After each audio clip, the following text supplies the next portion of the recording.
Bienvenidos. Tema 6. Anteversión femoral.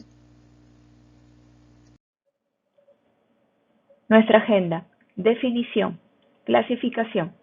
Diagnóstico por exploración física. Manejo en el primer nivel de atención de salud. Manejo en nivel de atención con médico rehabilitador. Referencia a nivel de atención con médico rehabilitador. Anteversión femoral, también llamada torsión femoral o versión femoral, es la relación del eje del cuello femoral con el eje transcondilar o eje coronal del fémur distal. Normalmente, la anteversión femoral asegura la estabilidad torsional en la articulación de la cadera.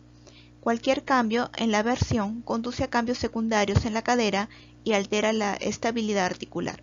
La versión femoral es un factor clínico importante en afecciones patológicas como displasia del desarrollo de la cadera, artroplastía de la articulación de la cadera, enfermedad del Legg-Calvé-Perthes, deslizamiento de la epífisis femoral capital, estabilidad de la cadera en pacientes con parálisis cerebral y secuelas de fracturas femorales. Rotación normal. Se ha demostrado que a partir del tercer-cuarto mes de la gestación, la extremidad inferior comienza a girar hacia adentro para colocarse en sentido antero-posterior. Además, se torsiona el cuello femoral hacia adelante hasta alcanzar al final de la gestación 25 a 50 grados. Esto disminuye progresivamente en los primeros años de vida. Al terminar el crecimiento, quedan unos 15 grados de anteversión femoral. En la época embrionaria puede identificarse el cuello femoral a partir de los 27 milímetros y según Lange, durante el segundo y tercer mes la rotación es neutra, es decir, no existe ninguna rotación femoral. Paulatinamente, hasta el noveno mes, se irá modificando hasta 25 a 50 grados de anteversión femoral al momento de nacer, y con ello, la distancia intertrocantérica se verá difundida para favorecer la salida del feto por el canal pelviano durante el parto. La desaparición de la anteversión se efectúa lentamente durante los primeros años de vida, para alcanzar su forma definitiva entre los 6 y 12 años. Goniometría de rotación interna y externa de la cadera. Para ello, el paciente se encuentra en decúbito prono, es decir, boca abajo. El evaluador va a flexionar la rodilla del paciente a 90 grados y realizará tanto la rotación interna como la rotación externa de la cadera. Para hacer la rotación interna, dirigirá la pierna hacia afuera y para hacer la rotación externa, dirigirá la pierna hacia adentro. Aquí podemos evaluar cómo es que se va a hacer la medición con el goniómetro. El centro del goniómetro va a ir en el centro de la rodilla. El brazo fijo va a ir 90 grados con respecto a la camilla y el brazo móvil va a seguir el eje de la pierna. Por ejemplo, en esta posición está siguiendo el eje de la pierna. Nosotros vamos a registrar el ángulo formado entre la posición 0 y la posición final de rotación, tanto interno como externo. Nuevamente podemos observar acá cómo usamos el goniómetro. Iniciamos en la posición 0 y seguimos el eje de la pierna. Vemos que en este caso llega a una rotación interna de cadera de 45 grados.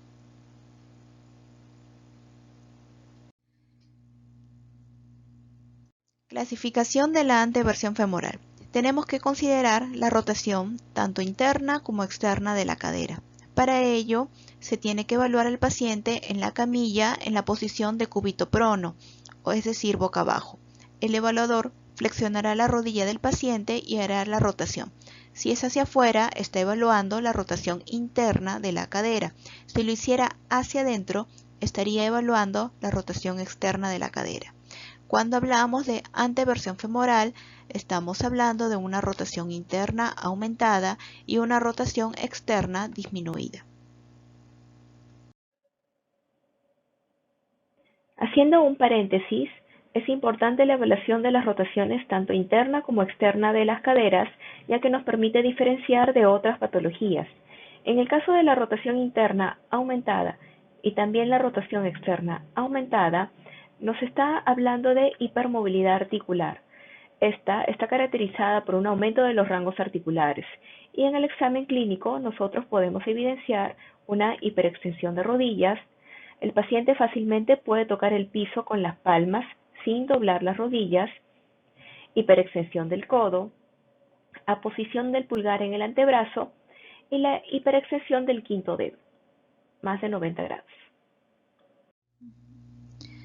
Ahora sí, con toda esta información podemos clasificar a la anteversión femoral en grado leve, moderado o severo. Eso es de acuerdo a nuestra evaluación tanto de la rotación interna como la rotación externa.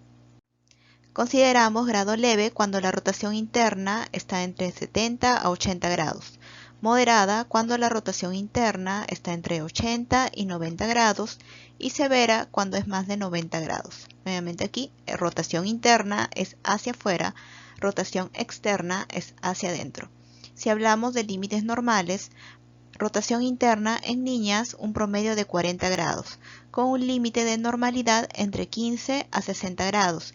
En niños un promedio de 50 grados, con límite normal de 25 a 65 grados. En cambio, la rotación externa no hay diferencia entre los sexos, el promedio es 45 grados, con un límite normal entre 25 a 65 grados. Diagnóstico por exploración física. El aumento de la anteversión femoral suele diagnosticarse entre los 3 a los 6 años de edad. Antes de los 3 años está enmascarado por la contractura de rotación externa fisiológica de la cadera.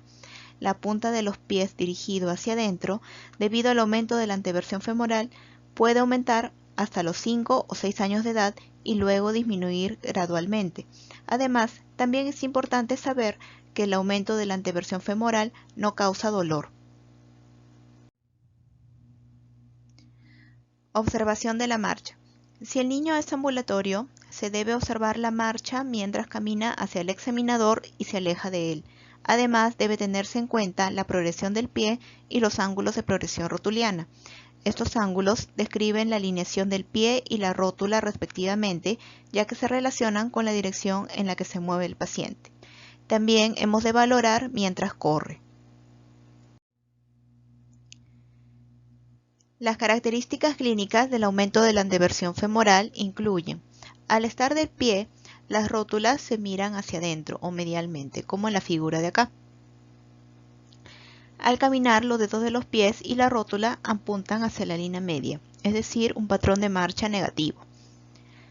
La marcha puede ser con circunducción torpe, hay aumento de la rotación interna y disminución de la rotación externa en ambas caderas, preferencia por sentarse en la posición de W. Manejo en el primer nivel de atención de salud. Recordemos que la anteversión femoral es fisiológico. De todas maneras va a mejorar conforme el niño aumente en edad. Por ende, en el primer nivel de atención se van a dar una serie de pautas, recomendaciones a los padres para manejo en casa. Pautas de ejercicio postural en el primer nivel de atención. Respecto a los ejercicios que se indicarán, deberán de ejecutarse en un ambiente tranquilo, tibio, que se acomode a las necesidades de cada familia y que sea motivador para el niño. Entre los ejercicios recomendados tenemos caminar con los pies en forma de pingüino. Este tipo de ejercicio lo realiza en posición bípeda, con los pies hacia afuera, dirigidos con la punta hacia afuera, camina hacia adelante o hacia atrás, lo realiza a través del juego llevando objetos de un extremo a otro. Este ejercicio ayuda a mejorar su marcha y fortalecer los músculos rotadores externos de la cadera. El ejercicio en maratón. Ese tipo de ejercicio lo realiza en posición de maratón a través del juego, colocando aros en un cono, trasladando objetos con las dos manos hacia adelante y hacia lateral, llevando la punta del pie hacia afuera, haciendo una rotación externa. Por último tenemos el ejercicio en sentadilla. Consiste que el paciente esté con una flexión de cadera de 90 y una flexión de rodilla de 90. La cadera en abducción. Puede hacerlo solo o con ayuda del terapeuta físico. Este ejercicio lo puede repetir hasta 50 veces dentro de la sesión de terapia. Ayuda a fortalecer el glúteo medio, glúteo mayor, glúteo menor, isquiotibiales y rotadores externos. Respecto al manejo conservador, es recomendable esperar la corrección espontánea hasta los 8 años, ya que se ha observado en diferentes estudios la resolución durante el proceso de crecimiento. Asimismo, se deben evitar las posturas viciosas, como el dormir boca abajo, ya que esta posición mantiene los pies en rotación interna. La posición en W también favorece la anteversión femoral, igualmente sentarse de rodillas sobre los talones con los pies hacia adentro. Entonces, de estos 3 ítems mencionados, hay que recomendar a los padres evitar dormir boca abajo, evitar postura viciosa en W y evitar sentarse de rodillas sobre los glúteos y sobre los talones con los pies hacia adentro. Manejo en nivel de atención con médico rehabilitador. Deben ser derivados a un centro con rehabilitación en aquellos casos donde la marcha negativa sea persistente a pesar de que el paciente haya efectuado las recomendaciones dadas, es decir, aquellas pautas de postura. Además, si es que esto le produce gran discapacidad, ejemplo, caídas frecuentes. Tratamiento. Tenemos 2 opciones de tratamiento en la anteversión femoral. Una es el manejo conservador y otro el manejo quirúrgico. Se opta de preferencia el conservador, ya que muchas veces la opción cruenta puede generar más discapacidad. El tratamiento conservador incluye lo que es la evaluación por el médico fisiatra, quien prescribirá el ejercicio fisioterapéutico. Pueden ser ejercicios pasivos, activos libres y resistidos y desarrollo adecuado de actividades motrices. También tenemos lo que son las pautas posturales, como evitar aquellas posiciones viciosas como la posición en W o dormir boca abajo, y el uso de algún ortético según la necesidad del caso. También se puede optar por la observación en los casos leves, en los cuales se espera la corrección espontánea hasta los 8 años. Con respecto al manejo quirúrgico, existe la osteotomía desrotadora femoral. En términos generales, podemos decir que el tratamiento de la anteversión femoral incluye pautas de ejercicio postural, las cuales pueden ser brindadas en el primer nivel de atención. El tratamiento conservador, el cual es indicado por el médico rehabilitador, que incluye ejercicios fisioterapéuticos, el uso de ortéticos de acuerdo a la necesidad y pautas de postura. En los casos que haya una discapacidad severa o persistencia a pesar del tratamiento conservador, se optará por la opción quirúrgica. También cuando sea una deformidad en un paciente mayor de 8 años, esta deformidad le genere un trastorno funcional o cosmético, cuando clínicamente la anteversión sea más de 80 grados, cuando haya persistencia de la deformidad o progresión de la misma.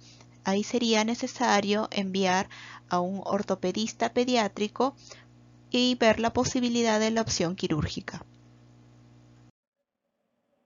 Referencia a nivel de atención con médico rehabilitador. Existen 3 premisas en las cuales sí es necesario que el niño sea evaluado por un especialista.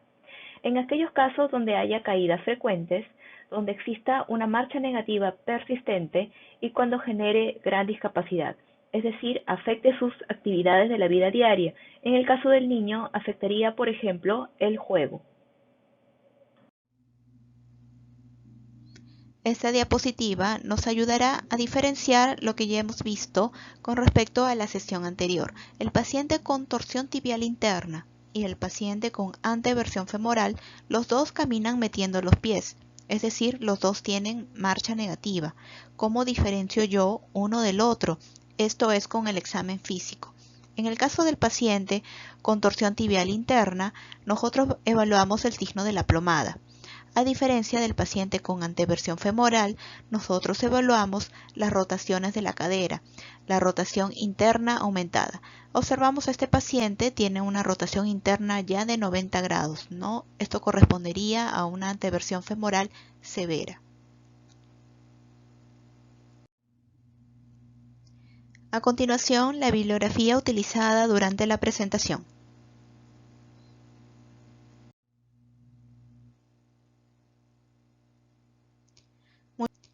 Muchas gracias por su atención.